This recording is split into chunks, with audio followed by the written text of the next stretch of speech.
അസ്സലാമു അലൈക്കും. എല്ലാവർക്കും മൈ ഫേവററ്റ് റെസിപ്പിയിലേക്ക് സ്വാഗതം. ഇന്ന് നല്ലൊരു ബീഫ് കറീൻ്റെ റെസിപ്പി ആയിട്ടാണ് വന്നിട്ടുള്ളത്. നല്ല ചാറോട് കൂടിയിട്ടുള്ള ഒരു ബീഫ് കറിയാണ്. ഇത് എന്തിൻ്റെ കൂടെയും കഴിക്കാൻ പറ്റിയ ഒരു കറി കൂടിയാണ്. അപ്പോൾ ഇതെങ്ങനെയാണ് തയ്യാറാക്കുന്നതെന്ന് നോക്കാം. അപ്പോൾ അതിന് മുമ്പായി എന്നും പറയുന്ന പോലെ തന്നെ റെസിപ്പി ഇഷ്ടപ്പെട്ടാൽ ഒരു ലൈക്ക് തരാനും അതുപോലെ തന്നെ മറ്റുള്ളവർക്ക് കൂടി ഷെയർ ചെയ്ത് കൊടുക്കാനും മറക്കരുത്. അപ്പോൾ ഇതിനായി ഞാൻ 1 കിലോ എല്ലോട് കൂടിയിട്ടുള്ള ബീഫാണ് എടുത്തിട്ടുള്ളത്. അല്പം നെയ്യൊക്കെ ഉണ്ട് ബീഫിൽ. ഇതിപ്പോൾ നന്നായി കഴുകി ഒരു സ്ട്രെയിനറിലോട്ട് ഞാൻ വെള്ളമൊക്കെ വാരാൻ വേണ്ടി ഇട്ടിട്ടുണ്ട്. ഇനി ഇതിനെ ഒരു കുക്കറിലോട്ട് മാറ്റാം. ഇനി ഇതിലേക്ക് അല്പം ഉപ്പും മഞ്ഞൾപ്പൊടിയും ഹോം മെയ്ഡ് ഗരം മസാലപ്പൊടിയും ഇഞ്ചിയും വെളുത്തുള്ളി ചതച്ചതും അതോടൊപ്പം തന്നെ അല്പം കറിവേപ്പിലയും ഇട്ട് കൊടുക്കുന്നുണ്ട്. ഇനി ഇത് വേവിക്കാൻ ആവശ്യത്തിനുള്ള വെള്ളം കൂടി ഒഴിച്ച് ഇതൊന്ന് വേവിച്ചെടുക്കാം. ഞാനിതിപ്പോൾ 5 വിസിലാവുന്നത് വരെ വേവിക്കുന്നുണ്ട്. അപ്പോഴാണ് ഇത് കറക്റ്റ് വെന്ത് വരും. ഇനി ഇതിലേക്കൊരു മസാല തയ്യാറാക്കിയെടുക്കാം. അതിനായി അല്പം ഹോൾ സ്പൈസസ് എടുത്തിട്ടുണ്ട്. അല്പം പെരുംജീരകവും ഗ്രാമ്പൂ പട്ട ഏലക്ക പിന്നെ 3 വറ്റൽമുളകും പട്ടയുടെ ഇലയും കൂടി എടുത്തിട്ടുണ്ട്. അതോടൊപ്പം തന്നെ അല്പം വലിയ ഉള്ളിയും പിന്നെ കുറച്ച് ചെറിയ ഉള്ളി കട്ട് ചെയ്തെടുത്തിട്ടുണ്ട്. അതോടൊപ്പം തന്നെ ഒരു വലിയ തക്കാളിയും ഞാൻ കട്ട് ചെയ്തെടുത്ത് വെച്ചിട്ടുണ്ട്. ഇനി ഒരു പാത്രത്തിൽ അല്പം വെളിച്ചെണ്ണ ചേർത്ത് അത് ചൂടായി വരുമ്പോൾ അതിലേക്ക് എടുത്ത് വെച്ച ഹോൾ സ്പൈസസ് ഇട്ട് കൊടുക്കാം. ഇതെല്ലാം കൂടി ഇങ്ങനെ ഇട്ട് നന്നായി ഒന്ന് മൂപ്പിച്ചെടുക്കണം. ബീഫ് കറിക്കൊക്കെ ഇതുപോലെ നമ്മൾ ഹോൾ സ്പൈസസ് ഇങ്ങനെ ഇട്ട് കൊടുത്ത് എണ്ണയിലൊന്ന് റോസ്റ്റ് ചെയ്തെടുത്താൽ നല്ലൊരു ടേസ്റ്റാണ് കറിക്ക് ഉണ്ടാകുന്നത്.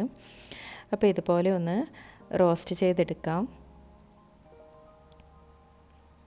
1 മിനിറ്റ് ഇതുപോലെ ഒന്ന് വഴറ്റിയെടുത്താൽ മതി. ഇനി ഇതിലേക്ക് കട്ട് ചെയ്ത് വെച്ച 2 തരം ഉള്ളിയും ചേർത്ത് കൊടുക്കാം. ഇപ്പോൾ ഇതിൽ മസാലയ്ക്ക് നിങ്ങൾക്ക് എത്രയാണോ വേണ്ടത് അതിനനുസരിച്ച് ഇതിൽ ഇൻഗ്രീഡിയൻസൊക്കെ കൂട്ടിയും കുറച്ചൊക്കെ എടുക്കാം.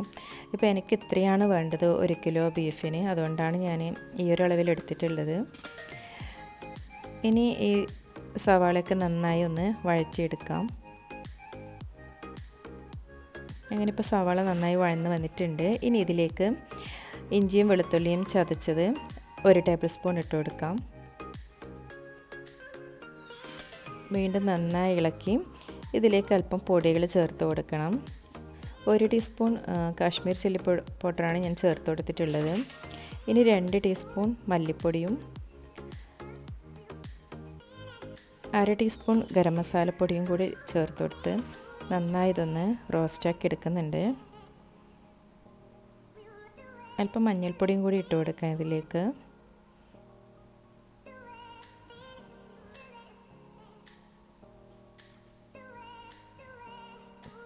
ഇനി ഇതെല്ലാം കൂടി ഇതേ ഓയിലൊന്ന് മൂപ്പിച്ചെടുക്കാം.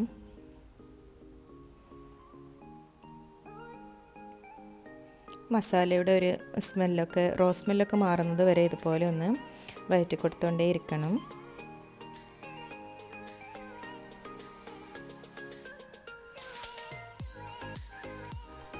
ഇനി ഇതിലേക്ക് കട്ട് ചെയ്ത് വെച്ച തക്കാളി ഇട്ട് കൊടുക്കാം. ഇനി തക്കാളി ഒന്ന് വെന്ത് വരുന്നത് വരെ ഇത് നന്നായി ഒന്ന് വഴറ്റി വേവിച്ചെടുക്കാം. അങ്ങനെ ഇപ്പോൾ തക്കാളിയൊക്കെ ഏകദേശം വെന്ത് വന്നിട്ടുണ്ട്. ഇനി ഇതിൽ നിന്നും പകുതി മസാല ഞാൻ എടുത്ത് മാറ്റുന്നുണ്ട്.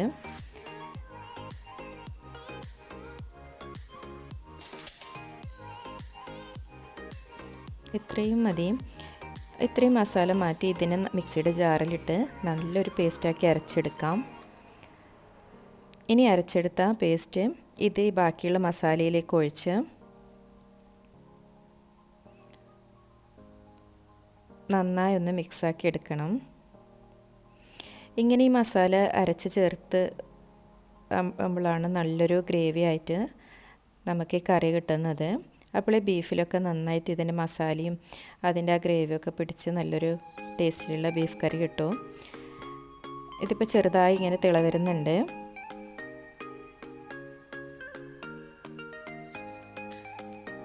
ഇനി ഇതിലേക്ക് വേവിച്ചെടുത്ത ബീഫ് അതിൻ്റെ സ്റ്റോക്കോട് കൂടി തന്നെ ഇതിലേക്ക് ഇങ്ങനെ ഒഴിച്ചു കൊടുക്കാം. ഇനി ഇത് നന്നായി ഇളക്കി മിക്സാക്കി എടുക്കണം. ഇപ്പോൾ ഇതല്പം വെള്ളം പോലെ ഇരിക്കും. ഇതിങ്ങനെ സമയം കഴിയുന്നതിനനുസരിച്ച് നല്ല തിക്ക് ഗ്രേവി ആയിട്ട് വരും. അങ്ങനെയുള്ളൊരു ബീഫ് കറിയാണിത്. ഇതിലിപ്പോൾ തേങ്ങ അരച്ച് ചേർത്തിട്ടോ തേങ്ങാപ്പാൽ ചേർത്തിട്ടൊന്നുമില്ല. അതൊന്നും ചേർക്കാതെ തന്നെ നല്ലൊരു തിക്ക് ഗ്രേവി ആയിട്ടുള്ളൊരു ബീഫ് കറിയാണിത്. ഈ സമയം ഇതിൽ ഉപ്പൊന്ന് ചെക്ക് ചെയ്ത് നോക്കിയപ്പോൾ അതിൽ ഉപ്പ് കുറവാണ്. ഇനി അല്പം ഉപ്പും കൂടി ഞാൻ ഇട്ട് കൊടുക്കുന്നുണ്ട്. വീണ്ടും നന്നായി ഒന്ന് ഇളക്കി അടച്ചു വെക്കാം. ഒരു 5 മിനിറ്റ് ഇതുപോലെ ഒന്ന് തിളച്ച് വരട്ടെ. അങ്ങനെ ഇപ്പോൾ 5 മിനിറ്റ് ആയിട്ടുണ്ട്. കറി നന്നായി തിളച്ച് വന്നിട്ടുണ്ട്. ഇനി ഇതിലേക്ക് കുറച്ച് കുരുമുളക് പൊടിയും കൂടി ഞാൻ ഇട്ട് കൊടുക്കുന്നുണ്ട്. ഇതിൽ എരിവിന് വേറെ മുളകൊന്നും നമ്മൾ ചേർത്ത് കൊടുത്തിട്ടില്ല. അല്പം കാശ്മീർ ചില്ലി പൗഡർ മാത്രമേ ചേർത്ത് കൊടുത്തിട്ടുള്ളൂ. അതുകൊണ്ടാണ് ഇതിൽ കുറച്ച് കുരുമുളക് പൊടിയും കൂടി ഞാൻ ഇട്ട് കൊടുത്തിട്ടുള്ളത്. ഇപ്പോൾ തന്നെ കറിൻ്റെ നല്ലൊരു സ്മെല്ലൊക്കെ വരുന്നുണ്ട്. അപ്പോൾ ഇതുപോലെ നിങ്ങൾ ബീഫ് കറി ട്രൈ ചെയ്ത് നോക്കിയിട്ടില്ലെങ്കിൽ എന്തായാലും ഇതുപോലെ ഒന്ന് ട്രൈ ചെയ്ത് നോക്കണം. ഇത് അപ്പത്തിൻ്റെ കൂടെയും ചോറിൻ്റെ കൂടെയൊക്കെ കഴിക്കാൻ പറ്റിയ നല്ലൊരു ഗ്രേവിയോട് കൂടിയിട്ടുള്ള ബീഫ് കറിയാണ്. അപ്പോൾ നിങ്ങൾക്ക് എന്തായാലും ഇത് ഇഷ്ടപ്പെടും. അപ്പോൾ ഇത്രയേ ഉള്ളൂ കറി. വളരെ പെട്ടെന്ന് തയ്യാറാക്കിയെടുക്കാൻ പറ്റിയ ഒരു കറി കൂടിയാണിത്. ഇപ്പോൾ 5 മിനിറ്റിന് ശേഷം ഞാനിത് സെർവ് ചെയ്യുന്നുണ്ട്. ഇപ്പോൾ നിങ്ങൾ കണ്ടു, നല്ല കറി തിക്കായി വന്നിട്ടുണ്ട്.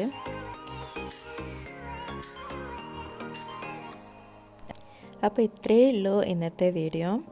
പിന്നെ അതുപോലെ തന്നെ എൻ്റെ വീഡിയോ ആരെങ്കിലും സബ്സ്ക്രൈബ് ചെയ്യാതെയാണ് കാണുന്നതെങ്കിൽ പ്ലീസ് ഒന്ന് സബ്സ്ക്രൈബ് ചെയ്ത് സപ്പോർട്ട് ചെയ്യുകയും വേണം. ഇനി ഇതിൻ്റെ മുകളിൽ അല്പം ഉള്ളി കട്ട് ചെയ്തതും ഒരു കറിവേപ്പിലയും കൂടി ഞാനിങ്ങനെ വെച്ച് കൊടുക്കുന്നുണ്ട്. ഒരു ഡെക്കറേഷനായിട്ട് ചെയ്യുന്നതാണിത്. അപ്പോൾ പുതിയൊരു റെസിപ്പിയുമായി വീണ്ടും കാണുന്നത് വരെ thank you for watching. By.